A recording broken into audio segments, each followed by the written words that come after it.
Welcome to The Actor's Choice, where the actors and actresses have a chance to talk about themselves and their careers.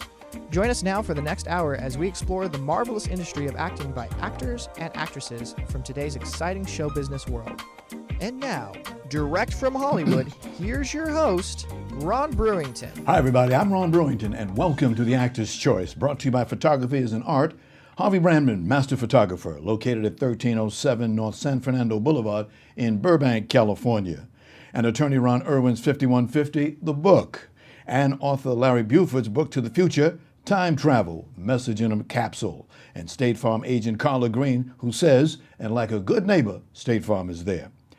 Ladies and gentlemen, as we come to the close of this year's Black History Month, what better way to have two outstanding persons of color as our guests today. When you talk about Hollywood, the names of our guests are well known. Our first guest is a veteran hairstylist. In fact, he's the third male hairstylist to get into the union in Hollywood. Now, over the years, he's seen a lot. He's also done a lot. And from the Stevenson family, I give you, ladies and gentlemen, Robert Louis Stevenson. Robert, thank you so much for being here today, my brother. First of all, I got to congratulate you. You just got what did you just get? I just got an Artisan Award for Lifetime Achievement. Artisan Award. From Local 706. Wow. Yeah. How many years total were you a hairstylist? Well, totally around 50 years. But working in the studios of like 40 years. 40 years. You've seen a lot of hair. Yeah, I have. Seen wow. Quite a bit. Now, what made you want to get into a business like that?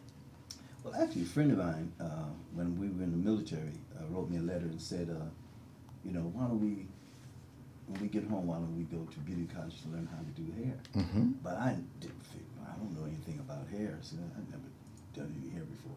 So when we got home, we both took our GIs and went to beauty college and started. And actually, I found out I liked it a lot. Okay. Actually, I fit right in. So, yes. That was it. I said, this is where I want to be. What was the name of the school that you went to? I went to Flavio's Beauty College in Leimert Park. Are they still in business? I think it's Leimert Park Beauty College, but Flavio's has gotten rid of most of his schools. I see. I think he has 2 left. Okay. You know, when you're in the military, and by the way, thank you very, very much for your service to this country, sir. Thank you very, very much. I know, because I was in the military, we would cut each other's hair. Did you do that while you were in the service? No, like I said, when I knew nothing about hair. Nothing. Uh-huh. Hair was the furthest thing from my mind. Okay. I was a plastic fabricator. Okay. That's what I did. Mm-hmm. Making toilets for airplanes and overhead things for oxygen. And stuff Yes. like that. Mm-hmm. A lot of people could not fly without you. Yeah, that's what I was doing. Indeed. Now, where are you from originally, sir? I'm from Louisville, Kentucky. Louisville, Kentucky. Louisville, home of Ali. Oh, yes, indeed. And speaking of Ali, every time I go up, up on the Walk of Fame, I see his star, and he's the only one that's on the wall and not on the ground. He should be. Yes, indeed. Yeah. He made that very clear. Don't put me on the ground. I don't want anybody stepping on me. Yeah, he's a good man. Indeed. Now, there's within the realm, a lot of people don't understand the problem of blacks cutting non-black hair or the other way around. Could you educate us on that, please? Well, when I started in Hollywood, one of the reasons I actually got in because I could do both white and black hair, because the whites didn't cut black hair because they weren't trained to do it, but we were trained to do them and to do black hair. So it made it easy for us to change over and do them, but they had a hard time doing us. So, but actually it was a blessing for us because it actually gave us a edge up to to get in. Yeah. I mean, their hair, I don't want to put it that way, but it is, their hair is straight. Right. And ours are predominantly curly. Is that correct? That's correct. But theirs is easier to do because you don't have the processes. When I went to school, you had to learn how to press hair. Yes. You had to learn how to perm hair. Yes. When you get to them, you don't have to perm it or press it. You just jump right in there and start cutting or curling it. So it was easy. Mm-hmm. And so actually, when I started doing it in beauty college, I found that it was easy. And then plus all the ladies tipped pretty Oh, good. yes. Oh, yeah. But, you know, so it was actually, then that really got me into it, so it actually paid off. Gotcha. Because the brothers got to do what the brothers got to do. Yeah, gotta work it out. No question. Now, the idea of getting into Hollywood, because eventually you left Louisville and other places, went in the military, came here to Los Angeles, and had the idea that you wanted to do some work in Hollywood. We got a little video. Let's take a look at that. My daughter was born, and then I started, after I got out of the beauty college, I started a salon. And then I heard it, then this was affirmative action and all this stuff was going. Then I heard, when I was in my shop, I heard about the studios on the radio, that they were looking for hairdressers, makeup people, prop people, and I just took off. I went down, and the office was a producer's building, which was on the Dart building on La Cienega, right off of La Cienega and 3rd, right there. And I went in there and filled an application for props and hair. I put hair first, but I put props and anything else I thought, maybe wardrobe. I think I put a few things. And I went away. I mean, I just pulled it in. I figured, well, maybe they might call or whatever. And a friend of mine, one of my good friends I was in the service with, said his sister was trying to get into the studios, and that this guy named Charles Hack was the head of employees relations, and he was looking for blacks that were qualified to try to get in the studio. So I said, give me his number, you know, and I called him. Then he said, well, look, do you have the application in? I said, yeah, I just put it in down at the Dart building. He said, well, come over and see me. He was at Universal. I went over and seen him. I told him what I did. He said, well, we want you to go in as a hairdresser. And I said, yeah, that's what I do. So, and the rest is history, man. Yeah, I went down, they gave me an interview. At 69, I went over to Universal, got an interview. They said that, you know, it wasn't any work then. I think it was, everybody was on hiatus. But he said, Wow, my daughter was born, and then I started, after I got out of the beauty college, I started a salon. And then I heard it, then this was affirmative action and all this stuff.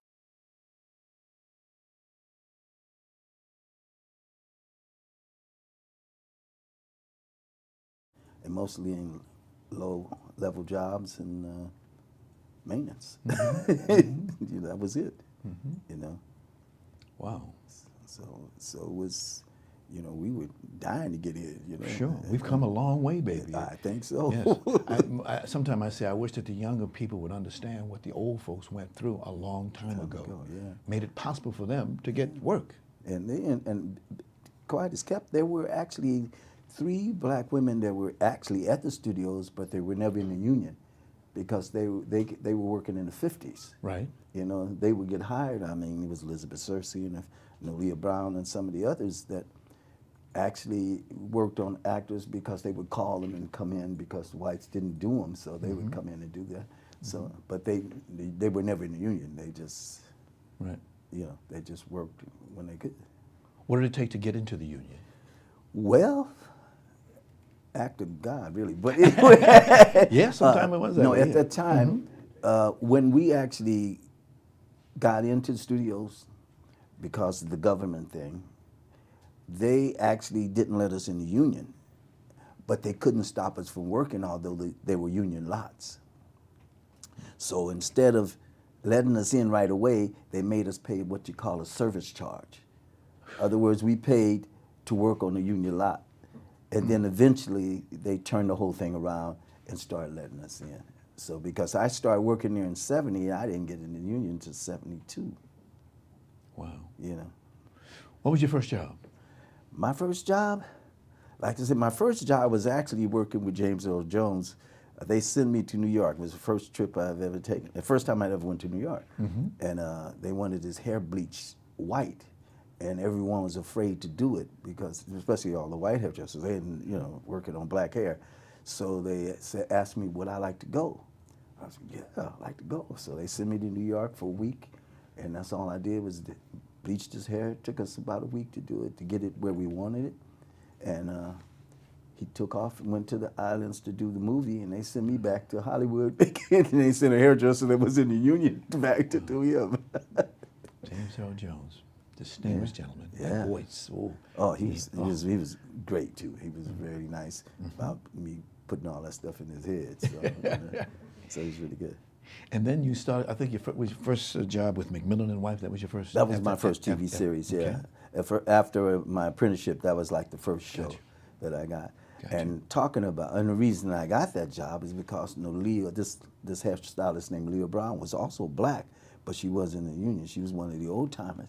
And Susan St. James liked her, so she did her hair. When she retired, then they called me to do it, and I took over for her. That was my first job. First job. Yeah.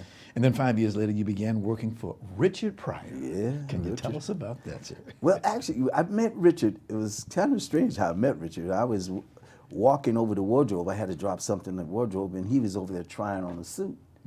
And I passed by him, and he said, "Hey, brother, come here for a minute." He said, "How's your suit look?" I said, "It looks great." He said, No, don't tell me that. He said, "What did it look like?" I said, "It looks great, man. It's great." He said, "What do you do?" I said, "I do hair." He said, "You're a hairstylist or something?" I said, "Yeah." He said, "You want to work on this movie?" I said, "Yeah, I'll work on it." He said, "Who do I have to talk to?" And so actually that's how I ended up working, doing car wash. That's how I ended up doing car wash. Wow. Yeah. Wow. Richard Pryor, what a great man. Yeah, then after that I did, like 8 years straight with him. 8 years straight? 8 years straight after that. Now, does the studio assign you to a celebrity, or how does that work? No, actually, the studio could sign you to a film, Okay. but not necessarily to the celebrity. The celebrity have to pick you. If they like you, they pick you. And when Richard asked for me, and then every movie he did after that, he kept asking for me. So I ended up eventually working with him for 8 years. Wow, Yeah. 8 years, wow. Now, I understand wigs have become your specialty. Right, yeah. Wigs became my specialty because when I first started, there was a wig maker, Josephine Turner, who actually was like my mentor in the business. She told me what I needed to do to keep my career going and how I should act and everything. And then she taught me about wigs, how to take them apart, how to put them back together. So I started making that my specialty. And so it was a blessing. I mean, from that point on, then I started working, just with Sam, and that's how we really got on the wig trip. Gotcha, the wig trip. Yeah. Okay. Now, you've done the hair of many folks, Richard Pryor, Angela Bassett, Eddie Murphy, and Samuel L. Jackson. Yes. Can you roll that video, sir? And I met Sam when one of my first movies in Atlanta, Georgia. Sam was a stand-in for another actor. He had just graduated from college, and he was headed for New York. I didn't meet him again until I did Coming to America, and that's when I met him again. From that point on, 14 years straight. Now, you guys have worked for what? How long have you guys worked together? We actually worked together for 14 years. 14 years. But I met Sam Uh-huh. when he had just graduated from Morehouse. Okay. He was a stand-in for Robert Hooks. Right. And he was we were just talking, and we were taking pictures and talking, he's a nice guy, and, we were friendly. And I didn't see him again after that show until we did Coming to America, and he was the hold-up man. Wow. And from that point on, our career started together. Now, we have a picture there of some of the work that was done on Sam. Yeah. As you can see, he really had it going on. Oh, yeah, he did some stuff. Yes. But he's naturally bald.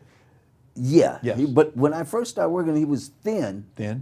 He lost a lot of his hair, but he still had hair. Gotcha. But he wanted to do different things, and he just asked me.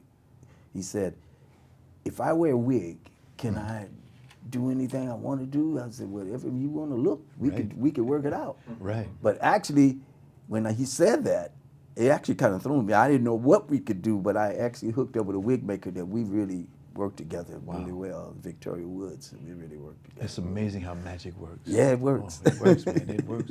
We have another picture. There's a picture of you at working on Sam in those moments when they're on the set. Yeah. Again, that's one of the things with you guys. Okay, tell us what you do on the set.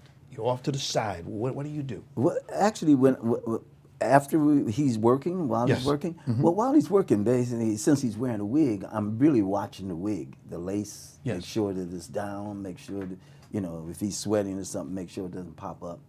So I'm actually right there, ready to put it down or tell the cameraman or the DP, I need to hold it for a second because we got to do this is up over here. Right. Or sometimes the DP might see it or the cameraman say, you know, I can see the lace over here, so I go in and fix that. Wow. So basically, I'm always on top of it. On top of it. Yeah, I have to be on the set constantly. Constantly. Now, do you travel as a hairstylist? Yeah, I've been all over the world with him. Wow. And I do travel, you know, quite a bit. Right. I did travel quite a bit. But you got to say the money. Was the money good? Is the money good? The money was good. I got kids to prove it was good. They all graduated from college, so it was all right. The money was good. Yeah, it was very good. Wow. Wow. We won't cry about the money. No, won't cry about that. Wow. What was one of your hardest jobs that you ever did? You know, I say coming to America because we had so many wigs and hair pieces that we had to put wigs inside of hair pieces. And Vanessa Williams' hairdo that she had with all that hair, Vanessa Calloway, Vanessa Calloway. Because for one thing, we had to sew it onto her head. You know, we had to braid her hair and then sew that, all of that hair, because it was a lot of weight. Yes. You know, and so we had to place it right so it'll be balanced. So because you know she was hopping around on her face. Oh, to yes, show that it yes. stayed on. Yes. You know, Yes. so that was one of the, that show was one of the hardest we Wow. did. And we shot it in New York and we shot it in L.A. You know, it was so many actors and so many. It was just a ton of people. You know, everybody saw it. You know, James Earl Jones. We had a mob of folks. You know. Wow. And then we did all of those characters with Eddie. You know, so that was one of the hardest. Yeah. You were also on The Color Purple. Right. That was a hard job. Yeah, it was a hard job. It was the first time I had worked with Spielberg. Okay. You know, and you know how Spielberg is. You don't mess around. You know, if you ain't right, goodbye. Right. You know, so it was so. I did it. He liked it. And The rest is history. And the rest is history. And then I worked 2 other movies Got after you. that with him. Yeah. Got you. Got you. Did you see the Oscars last night? Yeah, I did. Yeah. I did. It was interesting. An old friend of all of us, Ruth Carter, Yes. finally, I say again, finally got Finally. an Oscar. Yeah, she was a great Yes. designer. Yes. And I've been knowing her for a long time. We've worked together on a lot of stuff. I mean, Amistad, she did a great job. I mean, she goes all out for Yes. what she does. You Yes. know? And I'm just thrilled that she won it. Yes. Matter of fact, we cheered when she got it. Yeah. Yeah, She was. yeah. You could see the emotion in her. You know, Yeah, she I was mean, saying she it. deserves it. I mean, she's been digging at this for a long time. Yes. You know? We're doing what we can do to have her come and be a guest on this show and talk about tell what you, she did. she would, you'd be blessed with Yes, that, indeed. you know, because Yes, she has a lot to tell. Now, I understand, sir, that you are a history maker. Would you please explain? Yeah, well, breaking into studios and being one of the first, Yes. blacks to do it, kind of put me in a little history thing there. Also, I mean, getting this award, I'll be the first black to ever get this award. Wow. So, a lifetime achievement. So, Yes. so it's I've made a lot of history. And first, to change the way people actually work with wigs. Yes. Because nobody did what Sam and I did. When we started doing it, then everybody said, man, we could do this. Use it for characters, use it for real, to be real. I mean, not just plopping a wig on a person's head, but give it a character so it fit that person and make it work, Wow. And we tried things like braiding. Nobody tried braid a wig, the cornrow wig, we And look at it twisted. now. We did everything we could do. We did, ponytails and all of that stuff, So we had fun, Yeah. Sam, for one thing, Sam was willing to do it. He actually asked for it. He asked me, could we do it? And I said, yeah, we could do it. And that's another thing. I mean, I was always bold enough to try it. Right. Even if I knew I hadn't tried it before. But like I said, I had made friends with one of the premier wig makers in Hollywood, Victoria Woods, and we're still work together right to this day. So Yes. I would tell her what I wanted. She put it where I wanted, and I'd tell her what to use, what not to use, how to do it, and then she would listen, and we do it. We came up with it. Wow. Yeah. Did you ever do the process? Yeah, I did that on Lawrence Fishburne. You remember it? Oh, yes, I remember. Yeah, Yes. but that Lawrence process Fishburne. we go on Lawrence Fishburne. Oh, Yeah, that was, matter of fact, that was one of the first really wigs we would try to make look perfect, because that was supposed to be him. You know, he processed his hair, and we put the little kink in the front to make Yeah. it look like, you know, I we agree. revert a little bit. You Yeah. know, we did all this stuff. You know, because the wig maker didn't know anything about that. Right. She was actually surprised. She said, "Okay, this is what I got to do." I said, "Yeah, I want you to do this," and I'll explain why. Yes. It to her, and so she could help her make it. You know, and so it all worked out. Worked out. I have to ask you, do people when they see you walking the street say, "Hey, you're one of the Whispers"? All the time. I've been stopped in the airport. You know, I went to school with them. Yes. And I know them well. Right. But I'm not one of the Whispers, but you know, I know them well, and a lot of people said, I always tell them, I should just be in the group, really, or one of the brothers, Yes. because everybody think I'm one of you guys. It's that mustache. Oh, Yeah, it's beautiful. yeah. Beautiful. Yeah. Now, you've been married 37 years? We've been married 40 years. 40 years. Oh, my. We've been married 40 years. Uh-oh. Excuse The me. madam said 42. Thank you, madam. Thank you. I think I might not make it out of here. 42. And you guys have, what, how many kids? We have 4 kids and 6 grandkids and 1 great-grandson. Ooh. Yeah. Man, that's what I call when you're retired. That's what I call retirement gifts. That's retirement.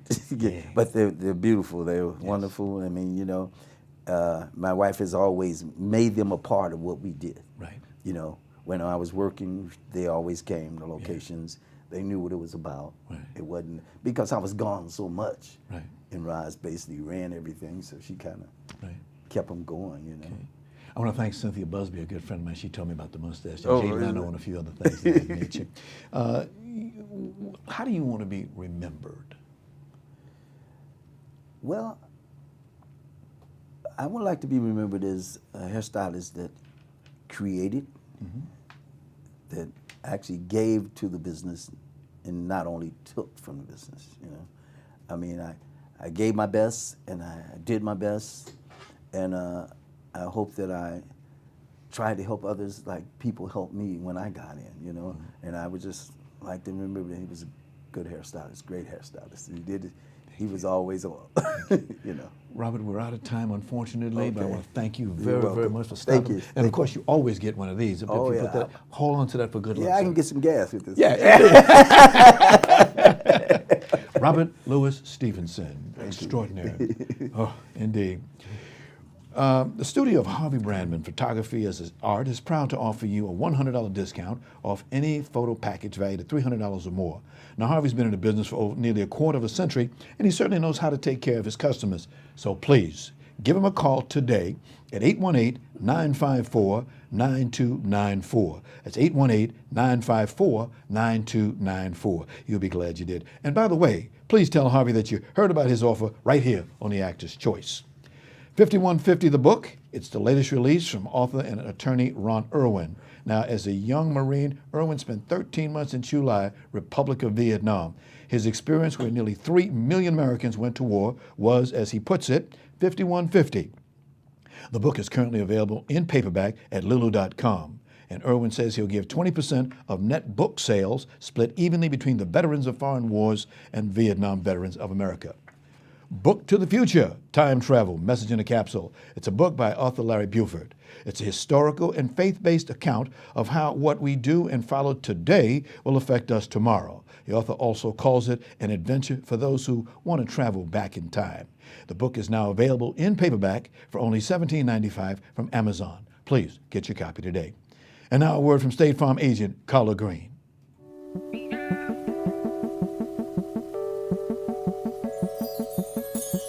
Let me ask you something. What do you see when you look at your home and your car? Do you see a bundle? A combo deal? That's how other insurance companies see them, but a State Farm agent sees so much more. Because the State Farm agent sees your home and your car as more than just four walls and four wheels. They see the things you've worked really hard for. So why not give them the protection they deserve? Let me help you with that. Give me a call. State Farm agent Carla Green, 213-239-9675. I look forward to speaking with you.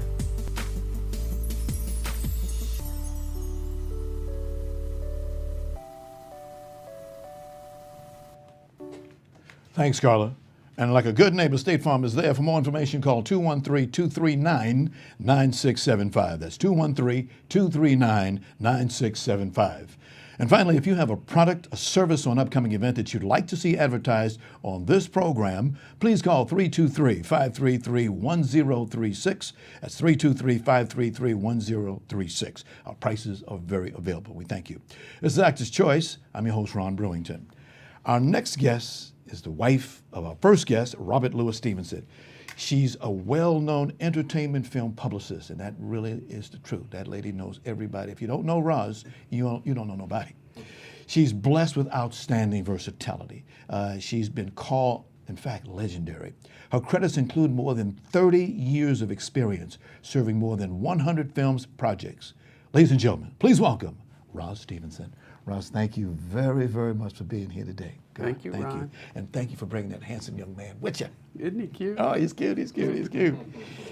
Today, as we close out on Black History Month on this program, we want to first of all know that your career in Hollywood started as an actress in movies. Can you tell? I couldn't believe it when I read it. Tell us about that, please.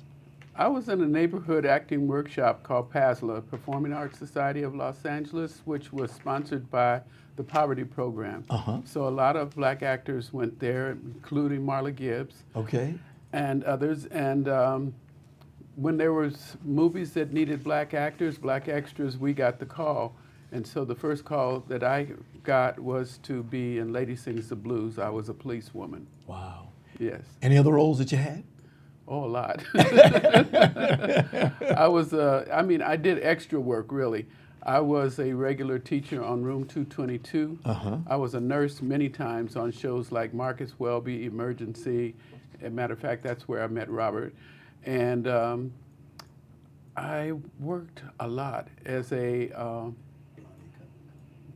worked a lot of movies and films for maybe 4 years. Okay. And through some of my friends in the acting workshop, I got a job with Norman Lear on the show Good Times.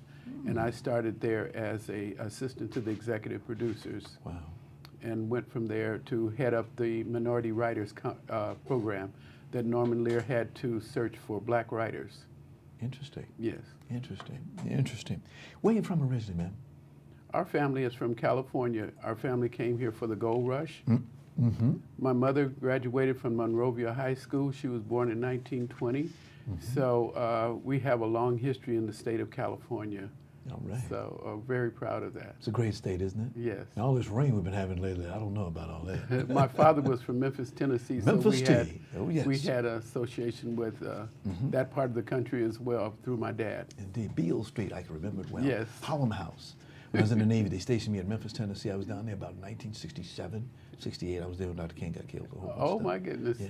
Yeah, there was where my cousins lived, there was I guess it was the Navy in Millington, Tennessee. Millington, Tennessee. That's where the big training command all is. of our family lived. Yeah. Really? Wow. Yeah. Big training command down there. All them sailors walking up and down the street. What made you want to be a publicist? Actually, I was looking for a career that fit me. And I tell a lot of young people the first thing that many of us want to do is be in front of the camera. But there's at least 120 jobs behind the scenes, and you have to find what works for you. And actually, publicity found me. I went on a temporary assignment in the publicity department and was fascinated right away by what they did. And I knew that I had writing talent, and I knew that I was a good organizer for events because I used to run all the parties for my friends and myself.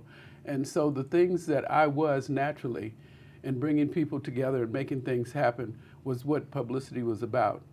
So the studio allowed me to go to UCLA. They paid for it. me to take the public relations designation program. Yes. And after that, I became an apprentice for a year, and then a junior publicist, and then a senior publicist, and ultimately I started my own company, which Universal Pictures was my main client. But they gave me an open contract, and I was able to work with Sony, Paramount, all the other studios, and made a significant mark in African American marketing for films. Right. When you went working at these places at that time frame, very few blacks you saw on the lots down there, did you not? Yeah, there were not that many, Not but that we all know one another Yeah, yeah. and support one another, Yeah. and it worked out really well. The publicity area, no, there weren't many, but Cheryl Boone Isaac's brother, Ashley Boone, was the #1 marketing executive in the industry. He was working for 20th on the Star Wars films, and when I started over at MGM, he was the head of Lorimar, and which was on my floor. And so I went and made myself known to him. Contacts, you got to make them Oh contacts. yeah, you got to make those contacts. Yeah, but I was always concerned that there was nothing specific being done for the black press, and I took it upon myself to do the fast-breaking news for newspapers, Jet magazine, those type of things. I couldn't do long lead because I was a fast-breaking publicist doing broadcasts. So to be able to do something that 6 months before, 3 months at the minimum, you had to have made the arrangements for a cover story or anything. I couldn't do that, but I did do what I could, and ultimately we had a president at Universal. I think the movie was The Hurricane for Denzel Washington, and we didn't have any real coverage on that film the way that it should have been. And so she said, "Why isn't this your job?" And she strove to try to make me the vice president of special markets.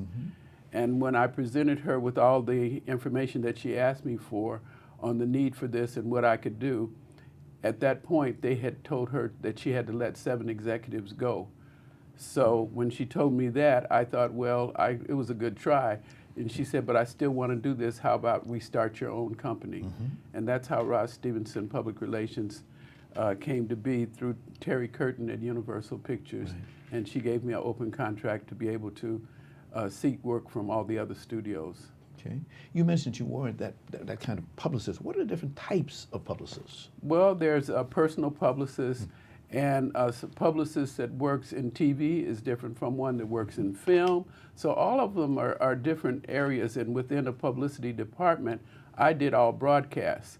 That's where I met you, because I did radio and TV. At that time, we weren't doing internet.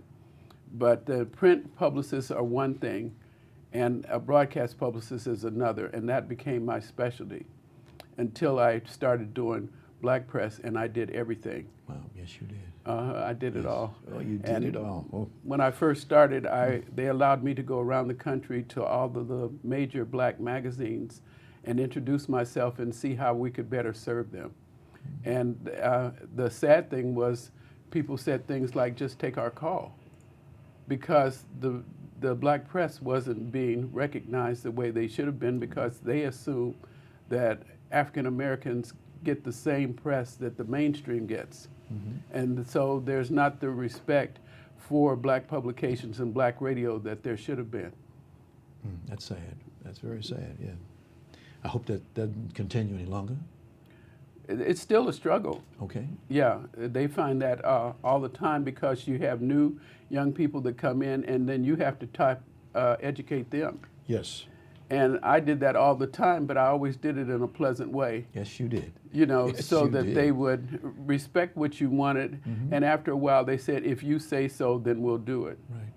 And it worked out beautiful that way, you know. And we were, my company was the first to start taking black press on the sets of films that were in production, which I knew from working inside they did all the time for other areas like teen publications or sci-fi publications, but they weren't doing it for the black press when it was a black film.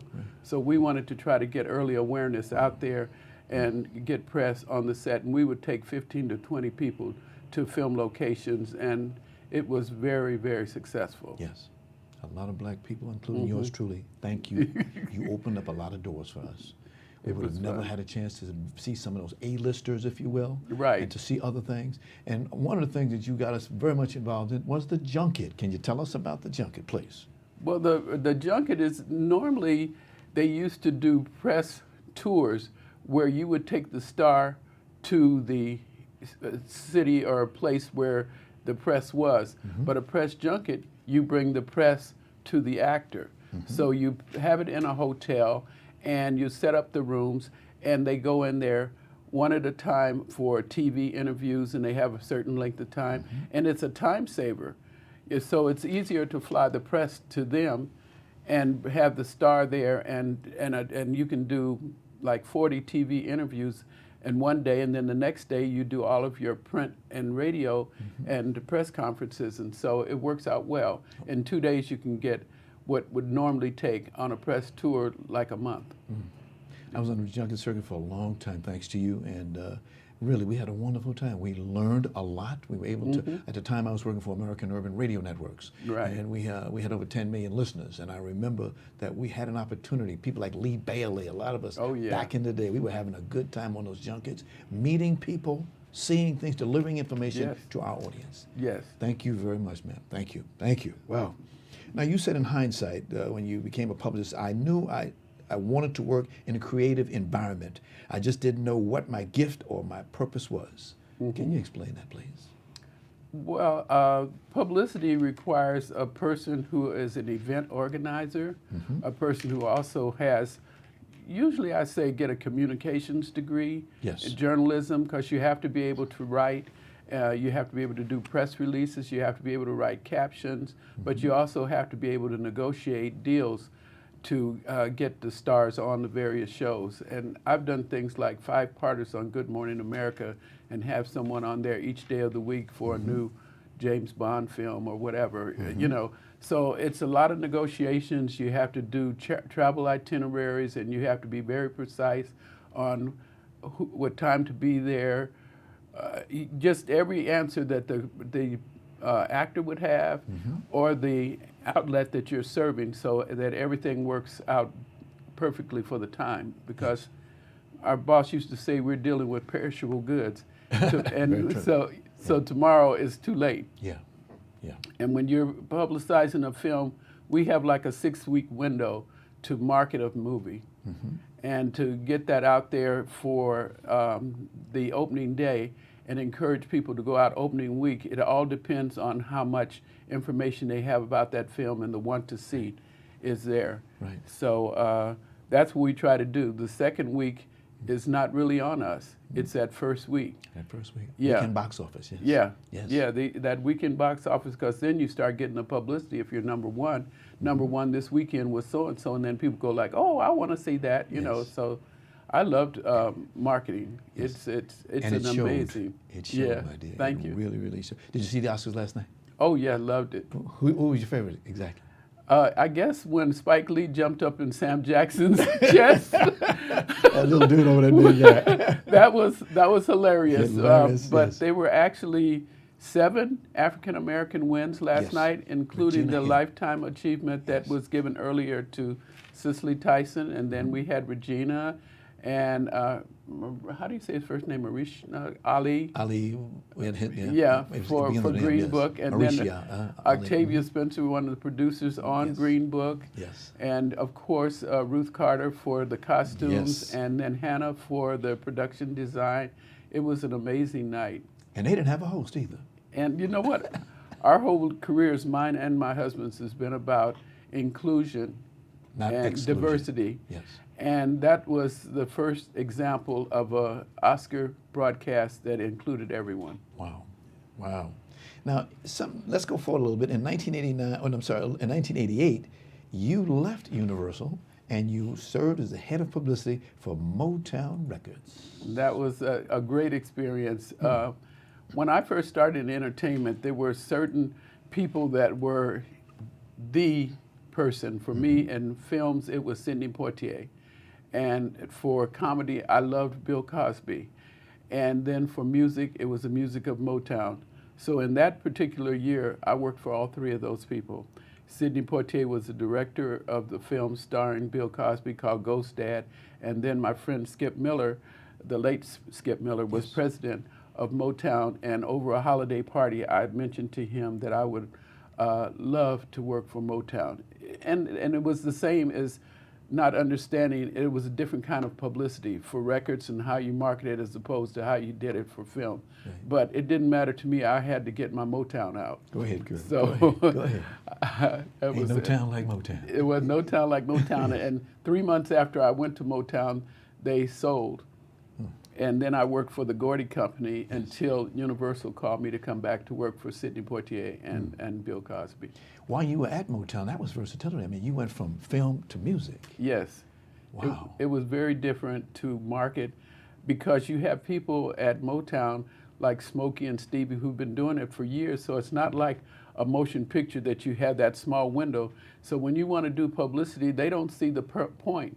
So I remember trying to get Stevie Wonder on the phone with Rolling Stone, and I called and they said, well, he's napping right now. Can you call back later? And I'm like, really?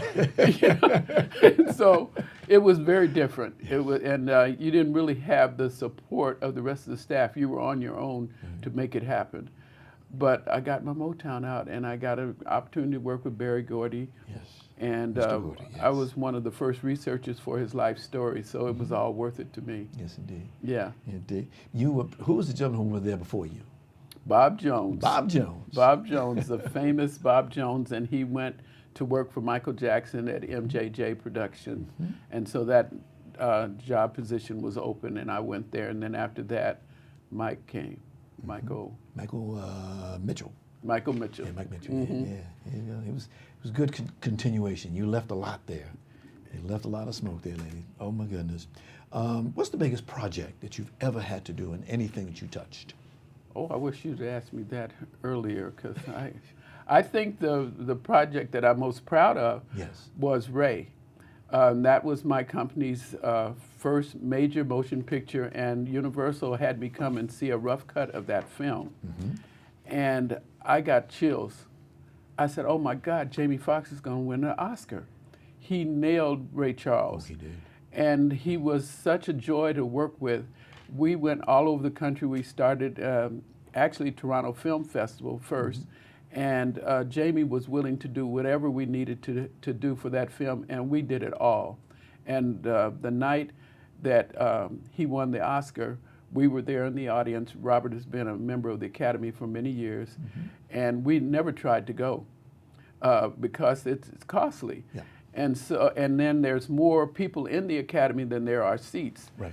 So you have to put your money in early on, and they have a drawing to see who gets those seats. And so they sent me back my check and told me we had not been selected. And I called and I said, well, maybe I shouldn't have asked for the main floor. I could sit in the mezzanine or whatever. And he said, ma'am, they're all gone, but there are some people who will turn them down. And as it turned out, they called us the Monday before the Oscars and said they had 2 seats available. And I went down there with a new check, and we were there, and we were there when they said he won. We jumped straight up. I was so thrilled to be a part of that, all the way from beginning to the end. Yes. Yes. Marvelous, marvelous. Wow, he was. I'm glad to see that he won, and he's got so much talent. He does. From Wanda to what he's done now, he's gone a long, long way. And the first screening of that, we had Regina and Kerry Washington, Regina King, who won last night. That was the first time they had an opportunity to see the film, and they were in tears at the end of the movie. We needed to get them up there to do a Q&A, and we couldn't get them to stop crying. We've had some fun moments. Yes.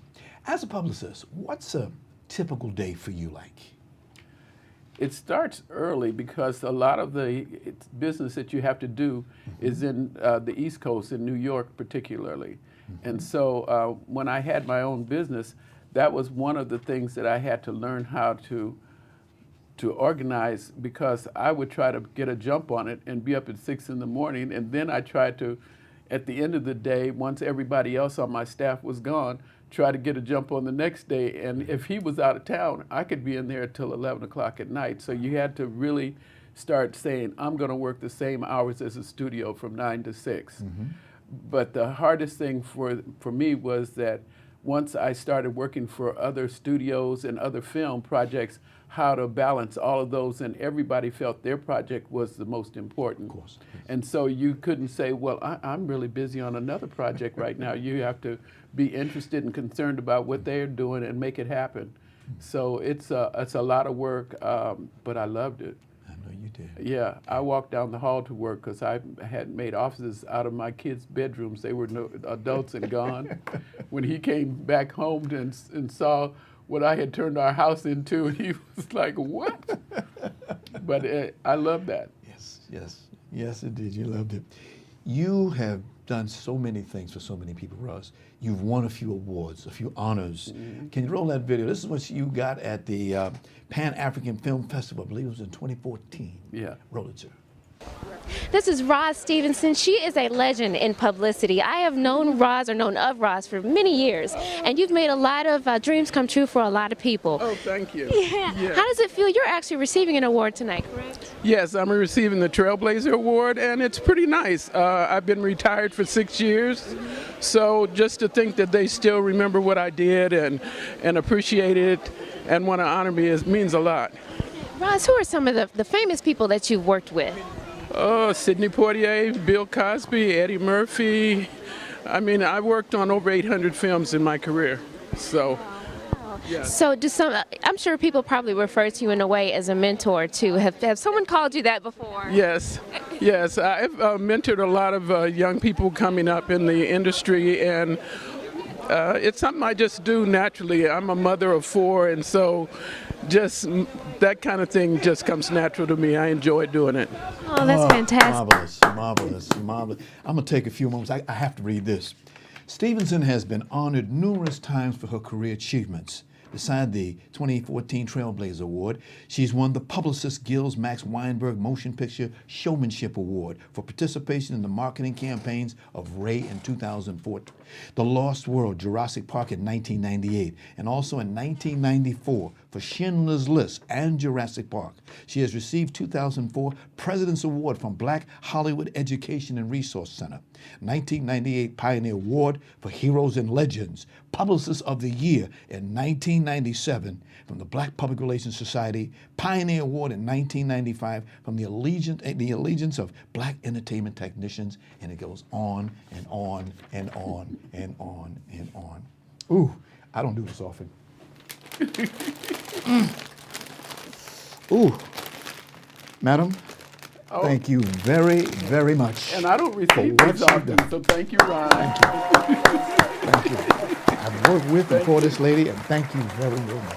Okay. I'm speaking only for myself, but for a lot you. of people. Thank you. Thank you for All what right. you did. All right. How do you want to be remembered? Oh, we're still on? Oh, yeah, we're still on. We're still on. I really want to be remembered as a person that tried to help others. That's what I get a big kick out of, is helping young journalists get going and giving advice and talking to young people. Because it took me so long to find out what my gift was, I try to talk to young people about, if you say you want to be an actor, have you been performing in school? And most of them haven't. It's just something that's in their head. You know, have you been performing at church or whatever? You have to realize what your gift really is and not what you're just dreaming of. So that's what I want to be remembered for, is helping others. You helped a lot of us. Thank you, thank you, All thank right. you. Roz Stevenson, Robert Louis Stevenson, we want to thank you both for stopping by today. Oh, you're You welcome. made my day. I want to, when we get a chance to go back, I want to look at this and see the smile on your face, lady. Thank you so, so much. Special thanks to our sponsors, Harvey Brandman Photography as an Art, Ron Irwin's 5150 The Book, Larry Buford's Book to the Future, Time Travel, Message in a Capsule, and State Farm agent Carla Green. Again, much thanks to our very special guest today, award-winning hairstylist Robert Louis Stevenson and renowned entertainment publicist Roz Stevenson. We sincerely thank you both for coming here today. And we want to say thanks to our ever-growing audience. We'll see you next time.